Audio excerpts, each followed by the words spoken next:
Hello, my name is Matt Burns, and I am a professor of special education at the University of Florida. I'm sorry I can't be there with you to talk about screening, but I was asked if I could do a quick video going over some of the basics. So I put together a video here to go over the basics of screening, and I'll do another one looking at interpreting the data. So the first one here is the basics of screening. So let's talk about first what I mean by screening. In the world of educational decision making, I generally look for four types of questions for purposes of assessment, why we collect data. One, we look at program evaluation. Just how's everything working? Is the system working as it's supposed to, et cetera. And that's generally speaking what we consider the state test, the part. As an interventionist, that those data don't really help me all that much. I don't really rely on those. I rely on other types of data.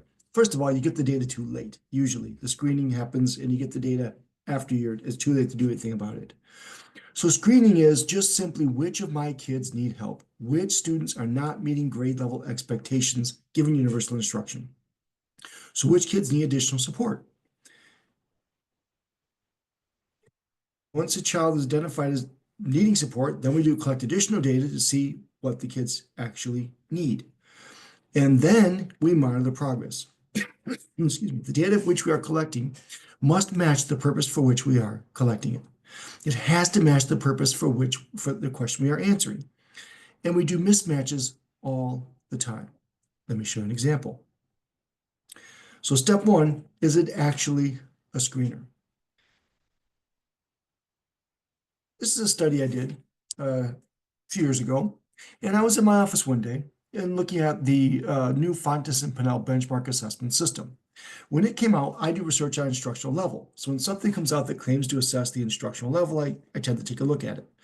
So I looked at it and I like page 4 or something, it said that this test, the Fontes and Pinnell benchmark assessment system, can be used to screen kids. Oh, okay, great. Nowhere else in that entire manual did it give data to support that. So I thought, well, let's study it. So we got about 900, almost 1,000 kids in second and third grade, and we gave them a couple of measures. We gave them the benchmark assessment system, and we also gave them the MAP, the Measures of Academic Progress, NWEA, which I consider a good screener. And we also gave them Ames Web, or reading fluency. And we want to see how well they align. So let's start here. Ames Web, among the 646 kids who did well on the MAP, 501 of them did well on Ames Web, which is 78%. Okay, that's pretty good. That's not great. Think of it like a grade. So that's like a C plus. It's good. I'd like to see a little higher. But look at the kids. Among the 322 kids who didn't do well on the map, 276 of them also did not do well on Ames Web, which is 86%. Much better. Solid B, B plus. And that's pretty typical with Ames Web, Dibbles, Acadians for screening. They tend to identify struggling readers really, really well, but they don't do a great job of identifying good readers. But from a screening perspective, identifying good readers is that doesn't really matter. What matters is identifying kids who really need help. Overall correct classification, 80%. Now let's compare that to the Fontes and Pinnell benchmark assessment system. Among the 556 kids who did well on the map, 367 of them also did well in the BAS, which is 66%. It's a D. It's a D. It's passing, I guess, but it's not very good. Among the 290 kids who didn't do well on the map, only 90 of them did not do well on the F&P, which is 31%. Quite literally the lowest score I've ever seen, and I've done this type of study a number of times. It did a terrible job of identifying kids who need help, which in the screening world, that's the most important decision. Overall correct classification, 54%, which means I can buy this test for thousands of dollars. I can train all my teachers how to do it. I can take 20 or 30 minutes per kid, and they'll get it right just as often. The benchmark assessment system was not designed to be a screener. It was designed for other purposes. So that's why when you really first start looking at a screener, the first thing you want to do is go look and see, is it a screener? Does it actually do a good job of screening kids? Is it designed to do that? Or is it actually used to measure as a diagnostic. Like iReady is a very good diagnostic measure. iReady is a good tool. It gives you buckets to identify what the kid's deficits are. Now, I don't love some of the buckets, but it's a good place to start. However, it doesn't screen very well.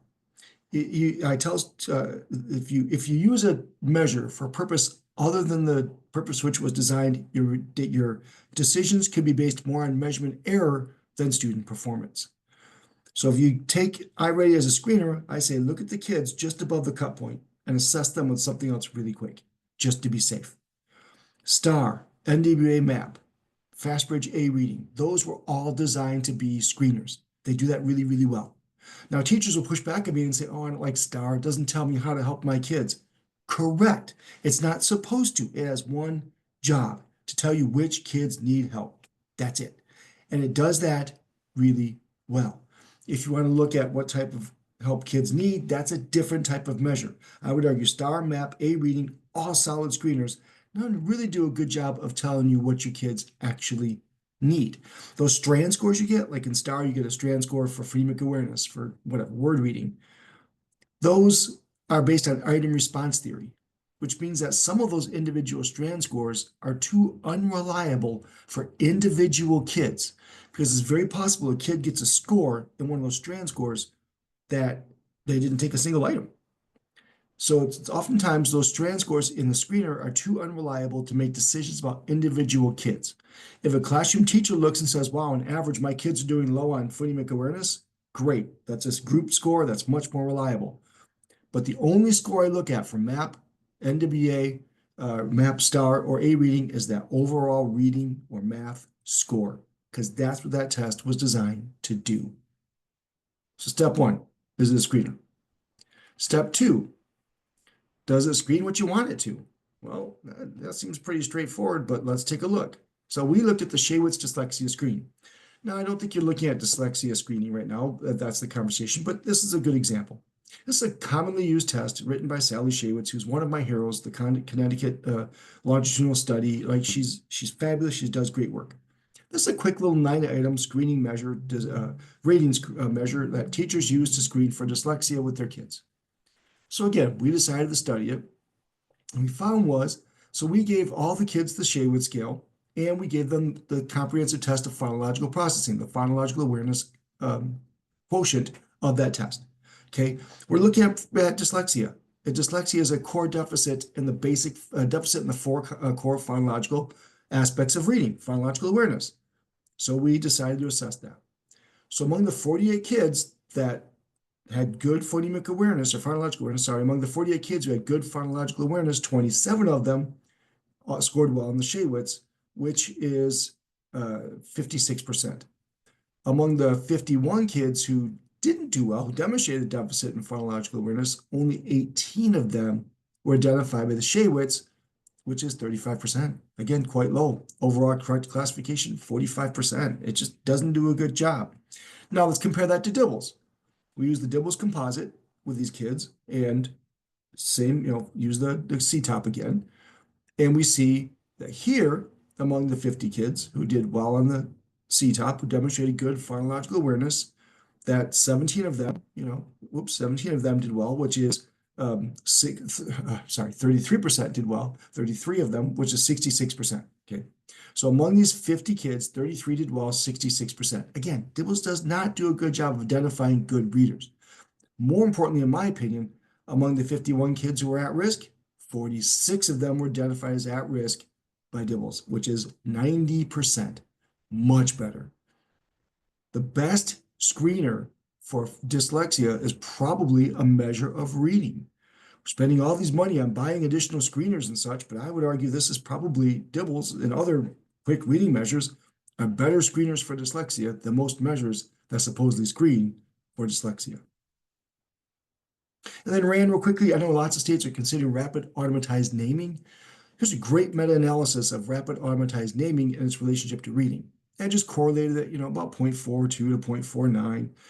But if this study used letters, which 55 studies used letters as a measure of rapid automatized naming, letter names, 13,000 kids, the correlation with reading was 0.51. If it was numbers, 0.48. But man, look at pictures and colors. Once you get down to stimuli like pictures and colors, the relationship to reading is getting to be pretty low in the 0.3 range. Letters, letter naming fluency, if you want to screen for reading and therefore dyslexia, is the best tool to do that. The only caveat is they have to know the letter names. If they don't, then they're actually measuring letter name knowledge and not rapid automatized naming. So if the kids know all their letter names, that's by far the best measure to screen any type of skill related to reading. And then third, is it psychometrically sound and usable? Let me share a different screen with you. When I say that, I'm really talking about is it reliable, is it quick, is it easy to use, can it inform instruction, and man, can it be cheap? So let me share a different screen. I'm going to show you the National Center on Intensive Intervention. If you go to their website, intensiveintervention.org, go to their tool chart, click on academic screening chart, and it does a nice job of evaluating classification accuracy, technical standards, and even usability features. So let's just start with classification accuracy. A full bubble means convincing evidence. This means partially convincing evidence. And an empty bubble means not convincing evidence. So you can see they rate Acadian's math okay for classification accuracy. Not so great here, but okay. They rate reading much better. Acadian's reading. They rate much more full bubbles, although a couple empty bubbles once you get into the maze measure. And then achieve 3,000's word list, but they only have the fall, which is disappointing. I'm not going to do all these. I'm going to just look through and find a couple more. Dibbles is rated inconsistent. They don't like easy CBM. I was surprised by this. They suggest the classification accuracy of easy CBM is not terribly convincing, because I thought that was actually a pretty good measure, but they're not rating it very well. Again, like Fastbridge. Look at Fastbridge. They rate Fastbridge exceptionally well. Convincing diagnostic accuracy pretty much across the grade. And then you look at, well, I want to show you one more. Iowa, they rate well, of course. Let's look at MAP and STAR. There we go. Here's MAP. So MAP, you can see MAP growth, MAP reading fluency. They rate MAP really well. And then lastly, STAR. They rate spring math really STAR. I mean, STAR, I think every single bubble is completely full. So it's a nice resource you can use. And if you click on it, any one of these, you can get more information as well. Show you one more study we did. It's a study I did with Amanda Vanderheiden and Wes Bonifay. And we looked at decision-making accuracy with minutes and time. So we started off, if they did no assessment at all, the teachers got it right, got it wrong, 22% of the time. So 22% error. Adding in a curriculum-based measure like Dibbles or AimsWeb or Acadians improved accuracy quite a bit and only took a few minutes. Then once you added in DRA, you didn't get any accuracy improvement, a little bit, but boy, certainly not worth the extra time it took. And lastly, when you add in MAP, you get a little bit better decision making, but you have to consider the time. Now, MAP can be done as a group, so that makes it better. So we would argue CBM and MAP together make a pretty good tool. I actually argue for a gated approach, do MAP first, and the kids who score low, do CBM with them. But the argument, the other reverse is true. CBM is quicker, so maybe you start with that. But I think MAP is probably, especially for older grades, a good tool to use, or STAR, or A reading. I don't advocate for using DRA or Fontes and Pinnell benchmark assessment system or Jerry John's basic reading inventory or any of those as a screener because they weren't designed to be a screener and they're just not worth the minutes it takes to give them. You don't get much better decision making. In fact, sometimes I've seen data suggest it gets worse. The other thing we saw is that in some schools, we saw way too much screening. We saw 3 to 9 screeners administered every single benchmark assessment system. That's funny. Every single benchmark assessment 3 to 9 times just for reading. And we saw that with kids there was some benefit, but once you got to the point of being that much assessment, there was a negative effect. The kids who were needed it the most actually didn't do well. We saw a negative effect. So that was one on just the basics of screening. I'm happy to help. Here's my email address and my Twitter account or X account. Please feel free to reach out to me and we can talk more. Thank you.